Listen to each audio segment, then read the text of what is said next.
परमेश्वर कबीर जी कहते हैं, चारों युग में संत पुकारे, कूक कहाँ हम हेल रे, हीरे माणिक मोती बरसे, ये जग चुकता ढेल रे। और इसी विधान अनुसार कबीर परमेश्वर चारों युगों में इस पृथ्वी पर सह शरीर प्रकट होते हैं। अपनी वास्तविक जानकारी आप ही बताते हैं। परमात्मा सतयुग में सत सुकृत नाम से, त्रेता में मुनिंदर नाम से, द्वापर में करुणामय नाम से तथा कलयुग में अपने वास्तविक कबीर नाम से प्रकट होते हैं। परमेश्वर कबीर जी कहते हैं, सतयुग में सत सुकृत कह टेरा, त्रेता नाम मुनिंदर मेरा, द्वापर में करुणामय कहाया, कलयुग नाम कबीर थराया। आज से लगभग 626 वर्ष पूर्व भारत की पवित्र भूमि में आध्यात्मिक शिक्षा का केंद्र कहे जाने वाली काशी शहर के लहरतारा तालाब में ज्येष्ठ मास की शुक्ल पूर्णमासी विक्रमी संवत 1455 सन 1398 को सुबह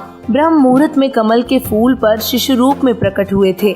जहां नीरू नीमा नामक दो निसंतान दंपत्ति प्रतिदिन ब्रह्म मुहूर्त में स्नान करने जाते थे। प्रतिदिन की भांति नीरू नीमा ज्येष्ठ मास की शुक्ल पूर्णमासी विक्रमी संवत 1455 सन 1398 को भी ब्रह्म मुहूर्त में स्नान करने के लिए जा रहे थे। नीमा रास्ते में भगवान शंकर से प्रार्थना कर रही थी।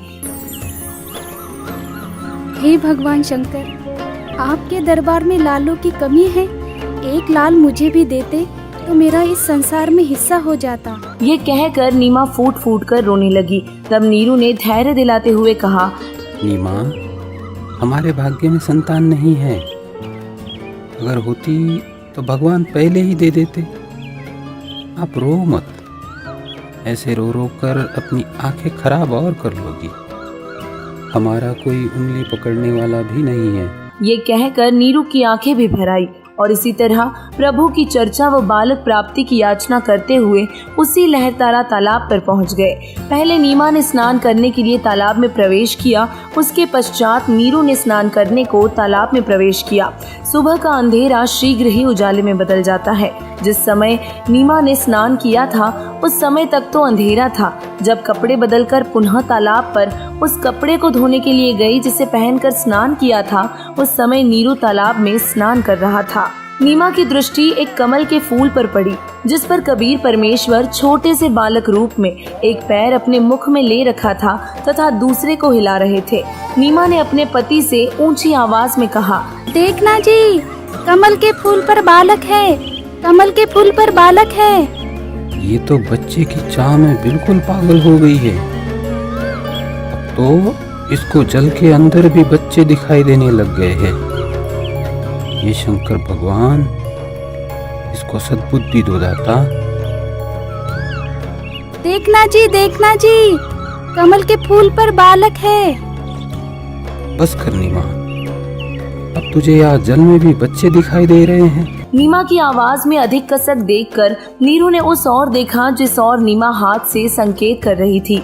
कमल के फूल पर नवजात शिशु को देखकर नीरू ने आओ देखा न ताओ झपट कर कमल के फूल सहित बच्चा उठाकर अपनी पत्नी को दे दिया। नीमा ने परमेश्वर कबीर जी को सीने से लगाया, मुख चूमा, पुत्रवत प्यार किया। जिसके बाद नीरू नीमा बालक रूपी परमेश्वर कबीर जी को अपने घर ले गए। कबीर साहिब जी के प्रकट होने का प्रत्यक्ष दृष्टा प्रतिदिन की भांति स्वामी रामानंद ऋषि जी के शिष्य अष्टानंद नामक ऋषि ज्येष्ठ मास की पूर्णमासी विक्रमी संवत 1455 को काशी शहर से बाहर बने लहरतारा तालाब के स्वच्छ जल में स्नान करने के लिए गए थे। ब्रह्म मुहूर्त का समय सूर्योदय से लगभग 1.5 घंटा पूर्व का होता है। ऋषि अष्टानंद जी ने लहरतारा तालाब में स्नान किया। वह प्रतिदिन शांत वातावरण के कारण वहीं बैठकर कुछ समय अपनी भक्ति क्रियाएं किया करते थे।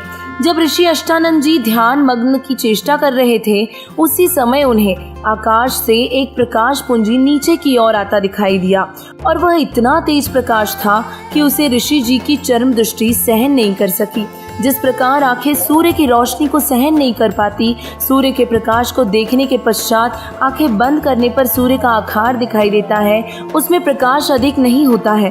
और इसी प्रकार प्रथम बार परमेश्वर के प्रकाश को देखने से ऋषि जी की आंखें बंद हो गई और बंद आंखों में शिशु को देखकर अष्टानंद जी ने फिर से आंखें खोली। ऋषि अष्टानंद जी ने देखा कि वह प्रकाश लहरतारा तालाब पर उतर गया, जिससे पूरा सरोवर प्रकाशमान हो गया था तथा देखते ही देखते वह प्रकाश जलाशय के एक कोने में सिमट गया। ऋषि अष्टानंद जी ने सोचा, आज यह मैंने कैसा दृश्य देखा? ये मेरी भक्ति की उपलब्धि है या कोई भ्रम? गुरुदेव से पूछता हूँ। और यह विचार करके ऋषि अष्टानंद जी अपनी शेष साधना को छोड़कर अपने पूज्य गुरुदेव रामानंद जी के पास पहुंच गए। स्वामी रामानंद जी को सर्व घटनाक्रम बताकर पूछा, हे गुरुदेव, कृपया मेरी शंका का निवारण कीजिए। यह मेरी भक्ति की कोई उपलब्धि है या कोई दृष्टि दोष? हे ऋषि जी, यह न तो भक्ति की उपलब्धि है और न आपका दृष्टि दोष। इस प्रकार की घटनाएं उस समय होती है जब ऊपर के लोकों से कोई देव पुरुष पृथ्वी पर अवतार धारण करने के लिए आते हैं और किसी स्त्री के गर्भ में निवास कर फिर बालक रूप धारण करके लीला करते हुए अपना अपेक्षित कार्य पूरा कर जाते हैं। अष्टानंद, कोई देव पुरुष ऊपर के लोकों से आया है। अब वह काशी नगर में किसी के घर जन्म लेकर अपना प्रारब्ध पूरा करेगा।